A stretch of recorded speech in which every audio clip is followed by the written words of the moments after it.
저희는 울산 제이온미 에스테틱에서 3부를 진행합니다. 아직 1, 2부 영상 안 보신 분들은 위에 링크 달아드릴게요. 그래서 링크 가서 꼭 보고 오시면 되고, 1부 때는 저희가 전반적인 오픈 준비부터 1년 동안 경영을 하셨던 그 내용들을 이야기를 했고, 2부는 마케팅에 관련돼서 이야기를 했습니다. 그리고 지금 3부는 경영에 관련된 부분들을 좀 이야기를 해보려고 하거든요. 사실 샵 운영에 있어서 정말 제일 중요한 부분이 아닐까 하는 생각을 해봅니다. 원장님께서 어쨌든 오픈을 하셔서 지금까지 채 1년이 되지 않은 시점에서 매출을 상당히 많이 했고 1인 샵으로서는 거의 지금 상위 한 5% 안에 들어가는 매출을 해내셨단 말이에요.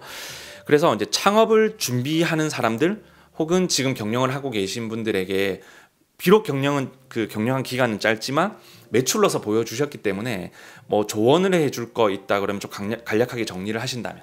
일단은 내부적으로 봤을 때는 이제 그 마케팅 이런 걸 제외하고 이제 고객 관리에 있어서 되게 중요한 부분은 이제 기존 고객님들을 이탈할 수 있지 않게 조금 터치하는 부분이나 이제 좀 휴면 고객 같은 분들도 좀 어떻게 이제 다시 오게 할 수 있는지 그런 부분도 조금 생각해가지고 진행을 하는 편이고, 일단은 제가 할 수 있는 거 이외에는 샵 안에서는 고객 관리하는 게 좀 제일 중요하다고 생각하긴 해요. 소개도 많이 일어나니까. 사실 이제 힘든 부분들이 많죠. 뭐 이렇게 하다못해 세금 문제라든지 뭐 매출 관리도 그렇고 제품 판매도 그렇고, 원장님께서 이제 신경 중간에 오픈하시고 운영을 하시면서 신경 쓰였던 부분들은 이제 강의사랑 상담도 많이 해봤고 그런 내용들이 많습니다. 그러다 보니까 왜 이렇게 신경 쓸 것들이 많던가요? 왜 이렇게 많은 것 같아요? 일단 혼자 하니까 네. 이제 하나부터 열까지 다 제가 해야 되니까 이제 조금 신경 쓸 게 많았던 것 같아요. 원장님 같은 경우에는 또 힘든 부분이 바로 그런 부분이에요. 원래 사전 준비 기간이 너무 길었잖아요. 네. 정보가 너무 많았죠. 네. 그러다 보니까 아는 만큼 아마 보였을 겁니다. 운영하면서 이것도 해야 되고 저것도 해야 되고 그런 것들이 너무 많지 않던가요? 네, 너무 많아서 밤에 자려고 누우면은 또 생각나고 맞아. 또 하다 보면 또 늦게 자고 이렇게. 그런 생각 안 들어요. 막 차라리 몰랐으면 그냥 운영했을 텐데. 네, 몰랐으면 근데 운영했을 것 같아요. 근데 그렇게 되면 한번 실수는. 맞죠. 매출이 또 안 나왔을 수도 있죠. 그러니까 그 약간 원장님들 보면 회피하려는 경향들이 강하세요. 조금 더 애살 있게 알아보시고 이제 준비를 하시면 샵 내에서 생각보다 해야 될 게 정말 손에 꼽을 수 없을 만큼 많잖아요. 근데 이걸 귀찮고 그냥 기술만 좋으면 고객들이 온다. 네, 저 사실 우리 콘티엔 없었지만 원장님 그 말에 동의하나요? 기술만 좋으면 고객은 온다라는 말. 그거는 반은 맞고 반은 틀린 것 그런 거 같긴 해요. 같죠. 네. 그 손기술은 당연히 에스테티션이 갖춰야 될 거지만 나머지 부수적인 것들이 정말 많단 말이죠. 그 부수적인 것들을 우리가 오늘 한번 보겠습니다. 일단 제가 샵에 와서 원장님한테 이제 고객 차트 봅시다 해서 차트도 열어보고 제가 많이 했거든요. 차트 관리 어떻게 하고 계세요? 일단 조금 구분해서 관리를 하는 편인데, 신규 고객님, 블로그 체험단 차트, 이제 조금 오래된 고객님 따로 분류해놓고 또 재방문했던 고객님 따로 분류해놓고 이런 식으로 좀 분류해서 관리를 하고 있습니다. 특히 지금 원장님 말씀하신 것 중에서 이제 당연히 우리 고객들은 유효 고객이랑 휴면 고객은 분리해서 차트를 쓰는 게 맞습니다. 이것도 제가 창업 세미나 때 분리하는 방법을 알려드리는데, 블로그 체험단 차트가 저기 보면 구석에 따로 모아져 있더라고요. 블로그 체험단 그 차트를 쓰는 이유는 뭐예요? 일단은 제가 생각 안 했던 부분까지 조금 이제 나중에 일이 발생할 걸 대비해서 미리 동의서를 받아서 진행을 하는 편이에요. 블로그도. 그 문제가 생긴다는 거죠. 체험단도 관리에 네. 있어서. 네. 그죠. 그런 것들이 많고 또 체험단이 고객이 되는 케이스도 있잖아요. 이것도 엄청 많았어요. 저희는 이제 블로그 체험단으로 오시던 분들이 이제 한번 받아보고 다시 연락 오셔가지고 티켓팅 하시는 분도 계시고 그 자리에서 결제하고 가시는 분도 계시고 소개도 많이 해주시고 이렇게 좀 많이. 그렇죠. 지금 저희 원장님 쓰시는 여기 차트가 저희 상태에서 나간 차트거든요. 이게 여기 저희 차트 뒤편에 보면 회원 약관이 있어요. 여기에 체험단들도 지금 그 약관에 의해서 사인을 다 받고 계신 거잖아요. 이 체험단들도 사실 샵에 오면 문제가 좀 생깁니다. 뭐 받고 트러블이 생겼다든지 그럴 때 이제 자기들 마음대로 공격을 해오기 때문에 여기에 대한 사인을 받아 두시면 이제 샵에서 면책을 하거나 혹시 사후 문제를 해결하는데 아마 도움이 되게 많이 될 겁니다. 원장님 그래도 사전 인터뷰인데 실제로 또 그 경험이 있으셨더라고요. 네, 한번 있었어요. 그 사건을 좀 간략하게 정리해서 말씀해 주신다면. 일단은 제가 상담을 할 때 일단 예외적인 부분이 있을 수 있는 상황까지 다 설명을 해드리는 편이긴 하거든요. 그래서 상담 시간 좀 긴 편이긴 한데 이제 그분도 이제 봤을 때 피부가 조금 예민하신 분이긴 하셨어요. 근데 이제 윤곽을 받으러 오셔가지고 어쩔 수 없이 제가 해드렸는데 이제 그게 뭐 100명 중에 1명이 나타날 걸 알레르기가 일어나신 거예요. 그래서 이제 완전 퉁퉁 붓는 정도로 그래가지고 근데 제가 사전에 이제 설명해 드렸던 부분도 있고 서명하셨던 부분도 계셔가지고 근데 제가 따로 뭐 병원을 같이 가드리긴 했지만 큰 문제는 없이 잘 해결됐던 부분이 있었거든요 한 번. 네. 그죠. 이런 때 그 본인 서약이 없었으면 샵이 되게 크게 뒤집어 쓰는 경우가 많습니다. 이거 꼭 받으셔야 돼요. 사실 이런 것들도 원장님이 이제 아는 만큼 보인다고 그런 것들을 지식을 갖고 계셨기 때문에 이런 것들을 다 작성을 하신 거였는데 처음에 그냥 혼자서 오픈하시는 분들은 체험단마저 무슨 고객 차트를 쓰냐 이런 경우가 되게 많으시거든요. 그런 것들은 좀 주의를 하셔야 되고 이제 신규 고객 상담을 한번 여쭤볼게요. 원장님 샵에 문의가 와서 고객이 도착을 했을 때 어떤 방식으로 상담을 하고 보통 시간 배정이나 이런 것들 어떻게 하는 편이세요? 보통 이제 신규 고객님들 같은 경우는 15분 정도 할애해서 진행을 하고 조금 고민이 많다거나 조금 얘기가 길어지는 경우는 20분 정도까지도 하고 이제 기존 고객님들 같은 경우는 이제 매일 컨디션 체크해서 들어가는 편이긴 하거든요. 그래서 5분 정도. 신규 고객이나 기존 고객 항상 관리 들어가기 전에 매번 상담을 하시는 편이에요? 신규는 무조건 하고 기존 고객님들도 이제 피부 컨디션을 체크해야 되기 때문에 살짝이라도 하고 들어가는 편이긴 해요. 관리할 때. 신규 고객이 오면 어쨌든 나한테 티켓팅을 하고 우리 고객으로 잡아야 되잖아요. 네. 원장님만의 혹시 노하우 같은 거 있어요?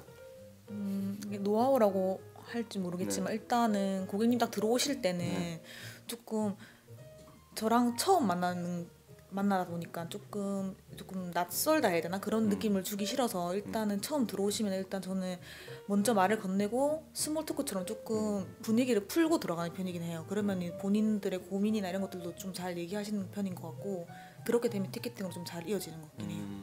우리 앞서 2부에서 원장님하고 이제 마케팅 이야기를 해봤는데 이제 안 보신 분들 2부 꼭 보셔야 됩니다. 원장님 피드 인스타 여기도 한번 또 더 띄워드릴게요. 원장님 피드에 들어가 보시면 원장님이 굉장히 극이의 성량을 갖고 계신단 말이에요. 지금 인터뷰는 카메라가 지금 2대가 있어서 얼어 계시지만 실제로 극이 성량을 갖고 계시고 또 그런 비슷한 류의 고객들이 들어오잖아요. 원장님 스몰 토크 걸어서 이렇게 하다 보면 금방 분위기는 좋아지죠. 분위기가 딱 풀리면은 그때부터 고객님들이 술술술 얘기를 하기 시작해요. 그죠. 네. 그러니까 이게 상담하실 때 이런 부분들 정말 좀 체크 잘 하셨으면 좋겠어요. 고객이 왔을 때 바로 고민을 물어보시면서 딱딱하게 업무적으로 들어가면 고객도 사실은 좀 불편하고 속 이야기를 좀 잘 안 하는 경향이 있잖아요. 처음에 분위기를 좀 풀어주는 이런 본인만의 노하우를 좀 잘 개발하셨으면 좋겠습니다. 이런 것들은 사실 뭐 가르친다고 되는 부분은 아니고 본인이 연구해서 본인 스타일대로 풀어내셔야 되는 부분이어서 이건 영상을 보시는 분들의 좀 과제가 아닐까 그런 생각을 해보고 그러면 유입된 고객들한테 우리 이러나 저러나 우리 에스테틱은 여기 지금 제품도 뒤에 배치가 되어 있지만 어쨌든 제품 판매가 나가야 돼요. 이건 수익성을 위해서도 그렇지만 관리 효과를 위해서도 고객들에게 꼭 필요한 게 홈케어 권하는 거거든요. 제품 판매는 보통 어떻게 하세요?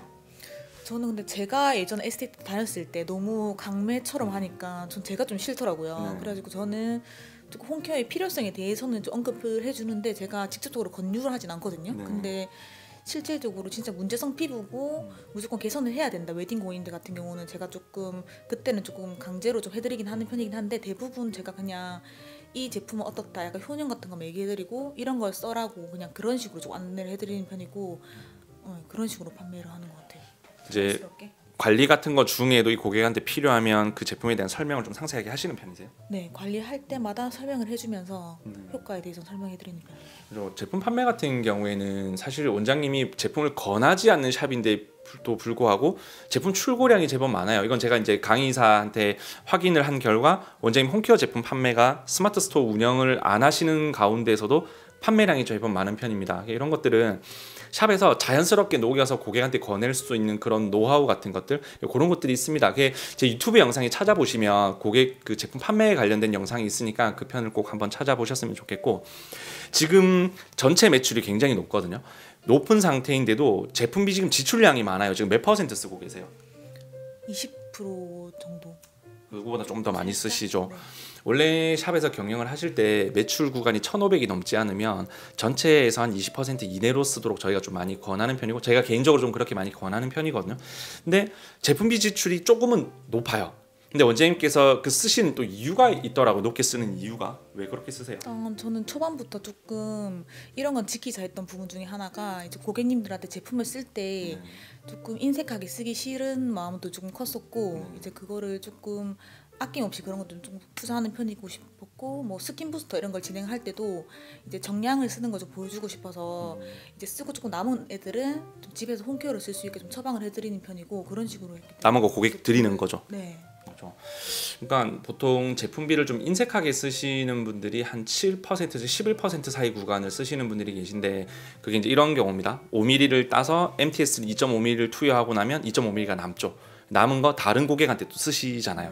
근데 원장님 같은 경우는 5mm 따면 2.5mm 투여하고 2.5mm는 고객을 주는 방식으로 이게 요즘 병원 정책들이 고객 앞에서 앰플을 따서 한 병을 다 쓰는 식으로 좀 진행을 하기 때문에 그런 바이알로 된 제품들은 좀 인색해 보일 수 있습니다. 그렇게 반씩 끊어서 쓰시면 그런 것들을 좀 잘 관리해 주시면 좋을 것 같아요. 그리고 이제 매출 관리입니다. 그 매출을 관리를 하셔서 이제 지출이 나오는데 뭐 원장님 또 어떤 개인적인 정보가 좀 들어가 있긴 하겠지만 이제 시청하시는 분들을 위해서 지출을 뭐 1,000만 원 이상 버시는 그 돈을 가지고 어떻게 지출을 나눠서 쓰고 계신지 한번 세세하게 설명해 주시면 좋을 것 같아요. 일단은 예를 들어서 1,000만 원을 벌었다. 그러면은 저는 이제 집에도 들어가는 비용이 있기 때문에 생활비로 뭐 2, 300 정도를 무조건 고정해서 입금을 하고 나머지는 마케팅 비용 따로 빼놓고 이제 인테리어 나중에 확장 이전을 대비해서 조금 인테리어 비용도 따로 빼놓고 이제 세금 관련해서 미리 준비하는 것도 이제 5% 정도 따로 빼놓고 이런 식으로 조금 제품 통장비도 따로 빼놓고 이런 식으로 많이 관리하고 있어요. 원장님 지금 샵의 경영 상태를 보면 통장이 여러 개로 분리가 돼 있습니다. 제품비 통장, 세금 통장, 향후 인테리어나 리모델링을 위한 비용 이런 것들이 되게 정리가 돼 있고 사실 이건 이제 제가 창업 세미나 할 때 분리하는 방법을 영향을 받으신 거죠. 네, 거기서 만약 안 들었으면 제가 그냥 통장 하나로 그냥 썼을 것 같긴 해요. 통장이 구분되어 있어서 이제 확실히 좋은 점들이 많을 거예요, 그죠? 네, 완전 이게 딱 분리가 되다 보니까 월세 통장 따로 있고 이렇게 하다 보니까 세어 나가는 돈이 조금 많이 줄어들긴 했었어요. 그렇죠.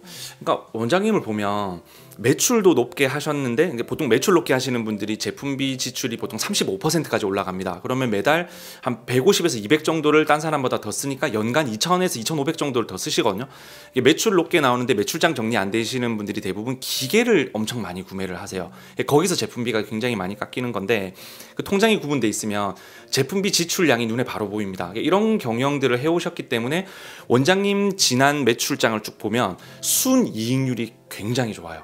그리고 잉여 자금들이 굉장히 많아서 세금을 낼 때나 뭔가 특별한 무엇인가 모션을 취하실 때 쓸 돈들이 굉장히 많습니다. 이런 부분들이 정말 이렇게 짧게 운영하신 분이 어떻게 이렇게 경영을 했을까 싶은 느낌이 들 정도로 정말 지금 당장 창업하시는 분들 불러다가 교육을 하셔도 될 정도로 굉장히 탄탄하게 운영을 했다는 생각이 들더라고요. 그리고 이제 마케팅에 지출하는 아까 비용을 말씀을 하셨는데 마케팅 지출 비용을 어떻게 관리하고 계세요? 그것도 이제 따로 빼놓고 관리를 하는 편이긴 한데 저는 그래도 마케팅 비용은 한 달에 50만 원 정도씩은 무조건 고정으로 쓰자고 생각하는 편이고 이제 조금 여유가 생겼다 싶을 때 아니면 또 이벤트 같은 걸 할 때 조금 많이 때려야 될 때는 조금 더 넣어서 조금 100만 원씩 이런 식으로 좀 많이 쓰는 편이긴 해요. 1년 중에 이벤트를 어떤 시즌에 제일 많이 돌리셨어요? 저는 신년 이벤트라든지 아니면 여름 휴가 때 그때 이제 비수기라 하셔가지고 그때도 좀 많이 돌리고 이런 식으로 하는 거예요. 그게 직접적으로 눈에 보이는 효과가 좀 있던가요? 일단 이벤트로 유입돼가지고 조금 이제 바짝 끌어모을 수 있으니까 이벤트를 조금 근데 구상할 때 조금 잘 해야 될 것 같긴 해요. 이 상권에 맞춰서. 사실 운영을 해보시니까 그 원장님이 아까 그런 말씀을 하시더라고요. 에스테틱 운영을 해보니까 결국 에스테틱이 사업 업종 중에서 영업 활동에 해당하더라. 거기에 대한 의견을 한번 말씀해 주신다면. 완전 영업 쪽인 것 같아요. 완전 영업직인 네. 것 같죠. 네. 그러니까 원장님들이 보통 관리만 하시면 관리만 잘하면 된다고 생각하시는데 이게 결국은 관리만 잘해서 되는 일이 아니더라. 원장님이 아까 우리 사전 인터뷰 때 이거 완전 영업직이다. 진짜 관리만 내가 순수 잘한다고 해서 되는 일이 아닌 것 같더라. 그래서 원장님께서 시즌별로 그 이벤트 같은 거 걸어서 고객한테 주시고 관계를 유지하시는 데 비용을 쓰시고 결국 원장님 샵에 보면 정말 신기하게 차트를 열어보잖아요. 장기 고객이 굉장히 많습니다. 제 티켓팅률이 지금 대략 우리 정산은 안 해봤지만 몇 퍼센트 정도 될 것 같아요? 퍼센트 그래도 절반은 다들 재티켓팅 많이 하시네요. 예, 제 티켓팅이 1년 동안 절반 이상이 들어온다는 건 정말 큽니다. 근데 아마 영상 보시는 분 중에 경험이 좀 적으신 분들은 절반 정도라 그러면은 생각보다 얼마 안 되네. 우리 샵의 고객은 뭐 80% 이상이 하는 것 같은 이런 말씀을 하시는 분들 분명히 계실 텐데 실제로 샵에서 운영을 해보시면 10회 티켓팅 기준으로 제 티켓팅률이 생각보다 그렇게 높지 않을 겁니다. 이게 50% 맞추시면 굉장히 안정적으로 굴러가는 거거든요. 그런 부분에 대한 통계도 좀 샵에서 작성을 해보시면 좋을 것 같아요. 자, 그래서 일단은 저희가 지금 3부째 경영에 관련된 말씀을 좀 드렸고 사실 좀 더 노하우나 샵의 개인적인 것도 오픈할 것들이 정말 많아요. 저만 이제 개인적으로 원장님 매출장을 보고 아는 것들이지만 그런 여지는 조금 남겨두겠습니다. 원장님의 또 노하우도 남겨는 드려야 되니까 나름 이거 이외에도 경영이 굉장히 탄탄하게 잘 되고 있습니다. 정말 놀라울 정도로 잘 되고 있기 때문에 앞으로 제이온미 에스테틱의 원장님이 하는 마케팅이라든지 뭐 네이버 플레이스의 어떤 흐름이라든지 그 구성이라든지 이런 것들을 좀 잘 지켜보시면 거기에 맞춰서 또 원장님들이 노하우를 얻어가실 게 분명히 많을 거라고 생각을 하고 마지막 질문을 이제 드리겠습니다. 우리 이제 향후 목표를 여쭤볼 건데 단기랑 장기로 한번 나눠볼게요. 당장 올해 단기 목표 뭐 하실래요? 올해는 조금 내실을 조금 탄탄하게 다져서 좋은 직원을 좀 구해서 이제 2인책으로 좀 돌려보고 싶고, 그다음에 올해는 이제 스토어팜을 조금 본격적으로 시작을 해보고 싶고, 그다음에 약간 개인적으로는 업무적으로나 조금 유튜브를 이제 조금 SNS 채널을 조금 확대시켜 보고 싶긴 해요. 네. 유튜브 쉽지 않을 텐데 하시려고 생각하는 어떤 계기가 있다면? 일단은 마케팅 자체는 조금 대세를 따라가야 된다고 생각해서 이제 이게 플랫폼 자체가 이제 동영상으로 많이 넘어가잖아요, 쇼츠처럼. 그래서 조금 저도 솔직히 용기가 안 나긴 하지만 그래도 해야 될 것 같긴 해요. 미래를 위한 준비죠? 네, 미래를 위해서. 바빠요 지금. 무지 바쁩니다. 언제 하실 거예요? 그래서 제가 사실은 남편 시키려고 했었는데 근데 안 될 거고 제가 해야 될 것 같긴 해요. 그래서 조금 짬 내서 일주일에 하나라도. 그러니까 이게 결국 우리 앞에 영상 찍어왔던 모든 것들을 좀 눈치 빠르신 분들이 잘 조합을 하셔야 되는 게 일을 하다 보면 체력적으로 일단 힘들어요, 그죠? 그래서 원장님이 이게 체력이 부족하구나, PT도 가고 필라테스도 가고 운동을 시작했죠. 체력 올려뒀단 말이죠. 유튜브를 하려고 봤더니 오전 9시에 출근해서 오후 10시, 11시 집에를 간단 말이죠. 그러면 체력이 떨어질 거 아니에요. 근데 원장님 체력을 가지고 있어요. 집에 가서 아니면 샵에서 촬영을 하고 집에 가서 한두 시간 편집해서 1시, 2시쯤 자고 4-5시간 자고 나와서 이 생활을 1년을 해도 체력이 받쳐주고 있으면 운영이 될 겁니다. 아마 원장님은 저와 같은 삶을 사시게 되실 거예요. 낮에 일하고 밤에 가서 원장님들 카톡 응대해드리고 뭐 12시부터 새벽 2-3시까지 편집하고 영상 업로드하고 자고 4-5시간 자고 일어나서 활동하고 아마 그 삶을 들어가실 건데 두렵지 않으세요? 방금 얘기 들으니까 두렵죠.